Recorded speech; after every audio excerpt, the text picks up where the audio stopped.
Health Tech Night podcast, episode 1. If you're getting this, you're on our Health Tech Night email list, and you would have gotten there by attending one of the Health Tech Nights in Victoria, BC. So just a little reminder, if you didn't actually attend an in-person Health Tech Night was founded by a few entrepreneurs in Victoria. We started it early 2022. Armon and myself, Armon's here, Chris is here as well. We'll do intros in a sec. But yeah, Health Tech Night, when we initially started a health tech company called Cognito Health, we realized there was no community for health tech founders in Victoria. We weren't even sure if there was other health tech companies in Victoria. So what we wanted to do was kind of build a community around health tech. And that's exactly what we did. We've done 5 Health Tech Nights so far. They've done really well.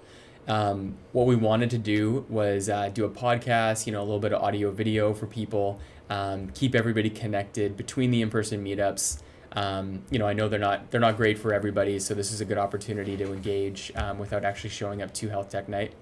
So we might as well start with introductions. Start with Armon. Hey everyone, I'm Armon. I am a co-founder of Cognito Health, and happy to be here. Awesome. And I'm Chris. I got to say, I'm super excited about this. Recently moved to Victoria. I guess it hasn't been that recent. It's 2 years now, but COVID times seems like it was recent just because there was not much going on.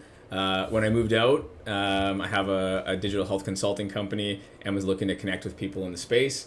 Found out about you guys and what you were doing with Health Tech Nights, and have loved being part of it ever since. So this podcast checks off the bucket list item. Amazing. Too. So super pumped and excited to see what we can build. So yeah, I'm Jason Cridge. I'm a local entrepreneur in town. I've worked a lot in healthcare.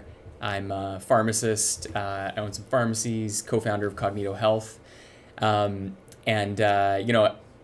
Not to take all the credit, but Health Tech Night was kind of like initially my brainchild.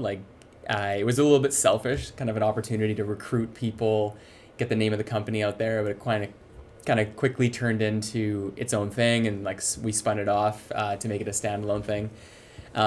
It's been amazing, seeing the health tech entrepreneurs coming out from town, and not just the tech entrepreneurs, but the healthcare people, the just tech people, and all the passion that exists in the community to try to create the next great health tech startup. And one of the reasons we started Health Tech Nights is in the hope that somebody meets somebody else, and then Health Tech Night was kind of the genesis of the next great healthcare company in Victoria. So should we start a little bit of history? Yeah, Health for Tech sure. Night. Yeah, and then so what we'll do is we'll talk about Health Tech Night history, where we are today, and then kind of where it's going and what we want to see in the future.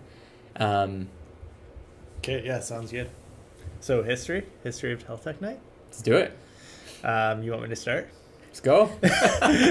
we're live, man. We're live. So give the people what they want to hear. Well, yeah, just as Jason was saying, we put it together selfishly for Cognito to help with recruitment, but yeah, it kind of turned into something more than that. And so yeah, we've done 4 official events and then 1 meetup event. The 4 events happened in 2022, so last year, and then the meetup event was that last week. And then so right. Who spoke at the first one you guys had? Was it 2 of you guys? Yeah. I wasn't at that one, but the first one, me and Jason, we put together some food, drinks, and we spoke a little bit, and that was good. And that was kind of when we figured out that it was going to be a thing, because we sold out on the free tickets, and then everyone showed up, and free food and drinks definitely lubricated the sellout there for sure. But the feedback was that which to my surprise, there was no health meetup group or health networking, and I think that's what drew you in too. Yeah, for sure. Because you were kind of saying that Victoria kind of lacked this group. One of the big things we touched on was how do we get it off the ground? Right. What did we do? How did we get the first patient? And I think people found that fairly crazy. We spun up a web page. We had a Calendly link. Mm-hmm. We started doing digital advertising for this product and service that didn't even exist. Okay. Yeah. And I think people were really engaged in like how we got that first patient, how we got those first couple patients. Okay. Which was a fairly wild story. Like Armon, we built the website. I used a guy on Fiverr or Upwork. Yeah. Few grand. We got a logo package. Armon set up some Google ads. We like wrote some copy and like what we had in mind. We had like a physician, our co-founder Francois, and we had a counselor as well. Okay. And turned on the ads and like somebody signed up first day. Yeah. Day one. Yeah. It was Pretty crazy. wild. And so the first health tech night, you guys just kind of talked about your story. Yeah. How Yeah. it worked. Yeah. Okay. Yeah. And then second health tech night, we had John Schmid and Justin Reynolds speak. Right. So John, storied career in Island Health, a lot of experience on the public healthcare side. Yeah. And then Justin on the private healthcare side, VP at Rebalance MD. So super interesting, like listening to kind of the both sides of the coin there, and like a lot of the problems in the public sector that like the private was helping to solve. Like, Right. and Justin at Rebalance kind of talked a little bit about that, which was great. Mhm. That's where we met Chris. Yeah. Yeah. And then Showed up on a hot sunny day wearing a suit and I was dying. Yeah. And then and you spoke at number 3. Yeah. So you can talk a little bit about what we talked about. Yeah, so after that second one, I think we connected over lunch a couple times because it was tough to find a place to sort of brought together the clinical IT business entrepreneur side of things. So I had been looking for that for the first few months that I was here, and there was nothing focused on that health tech space. I think coming from Alberta, the health and life sciences sector had done a lot of that because that was one of the industries they were trying to grow. I was surprised, to be honest, that there was nothing like that here, just given that there's from the academic side at UVic, there's tons in that space. There's lots of VC money here. There's Right. lots of tech happening. So I would have just assumed that the health tech space was more connected. So I think that second one, there was probably 50, 60 people on the rooftop, maybe more. Yeah, definitely. So showing up, I was excited to see that it was there. And then, spoke at the third one, myself and Derrick Bernardo, who's the president of Broadmead Care. Him and I had done some work together in Alberta. And we just talked about, some of the challenges that they have from a long-term care perspective, implementing different types of technology. And then my experience as a consultant in that space, just some of the barriers that as an SME, as a technology provider, you need to overcome to work with the public sector and what can be done. So it was a pretty neat interaction. I remember asking like, who's there? Like, as a show of hands, we could kind of cater the discussion. There was more clinical folks than I would have expected, which was great to see. Lots of people from the tech side, and then I always laugh when you ask, who's an investor, because they always try to hide, Right. and they don't want to put their hands up. But there was a few in the crowd, which was great. Yeah, nice to see that. Yeah. One of the interesting things that Derrick said that I remember was because a lot of new health tech companies, especially in Canada, they don't know who to work with. Like, how do you kind of break into the public sector? And those like NGOs or nonprofits that run healthcare facilities like long-term care is a great way in, and could be like a great proving ground for a lot of entrepreneurs wanting to get a contract with the ministry or the health authority, et cetera, et cetera. Yeah, absolutely. And that's been the approach, like even the work that we do with them now, right? They're a bit outside of the large system, so it's easier. Easy is a relative term, but it's easier to be able to try some of those things in a bit more agile way than have to go through the big procurement of the massive system. So absolutely, I think some of the neatest innovation that's happening is on a small scale that can be grown. Cool. And number 4 was Halloween night. Halloween night. Yeah. So it was a bit different because it was on a Friday, so I feel like Halloween, so less people showed up to that one, but it was still a good turnout. And that was 2 individuals from Island Health. One is Mel Stack, and the other is head of innovation at Island Health, Payette. And then you kind of moderated a discussion around what they're doing with their innovation program and how to get more involved with the local health authority and how to best support public-private sort of innovation. Yeah. And then the last one was a meetup.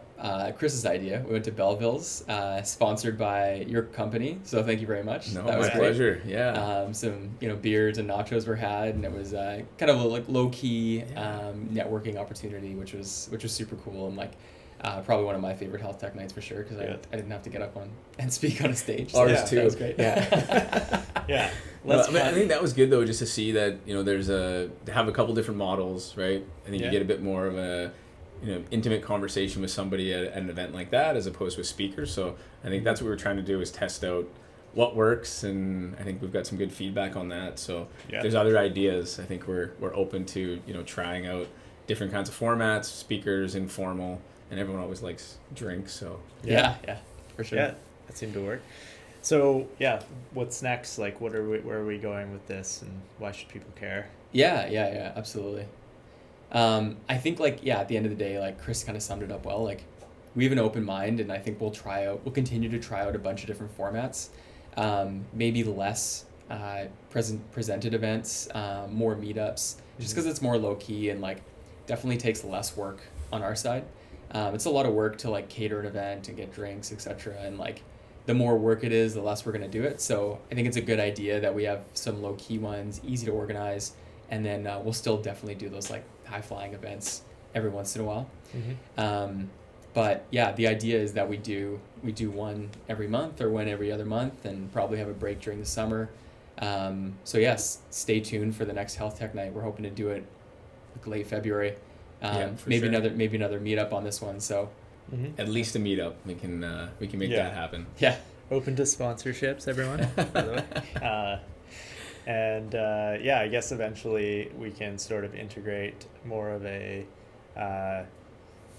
value add to companies as well, to connect them with talent and investors through maybe job postings or a pitch night or something like that. But that'll be in the works. Yeah, and I think that's already happening. I think that's, you know, been the neat thing. I think it was John that spoke at the second event. When I chatted with him last time, he said he met a few potential clients there. I know I've definitely made some good connections with folks that are there on some potential projects. So I think some of that stuff's already happening in, you know, even the 3 or 4 events that you guys have put on. So that's hopefully a sign of good things to come. Yeah, like I've definitely got some business from it too, and like it's super low pressure. Like it's not like one of those, like, I was going to mention a specific organization, but I won't mention the specific organization. But, you know, sometimes you get like insurance salesmen showing up or realtors showing up, and everyone's handing everybody cards and stuff like that. And like, that's exactly what this is not going to turn into. And if we have to make rules around it, then we definitely will. But I think, and like, this is the best kind of way to get business, right? Like just sharing stories, etc. And like being able to draw that need and that want, and have business kind of done more organically that way. But that's definitely it's not the focus of Health Tech Night, but has been like a surprising kind of offshoot of Health Tech Night for sure. Yeah. Well, thank you to all of the listeners. Health Tech Night podcast episode 1. We'll try to drip these out maybe once a month or whatever, and just like keep everybody connected and stuff. So, you know, thanks, Chris. Thanks, Armon. Chris is now going to be co-founder / organizer of Health Tech Night, so he's going to join the two of us, which is going to be great. Like Health Tech Night wouldn't be anything without the health tech entrepreneurs that join us at those events. So that's you, our listener, and people on the email list, and people that show up. So thanks again. We look forward to seeing you at the next event. Awesome.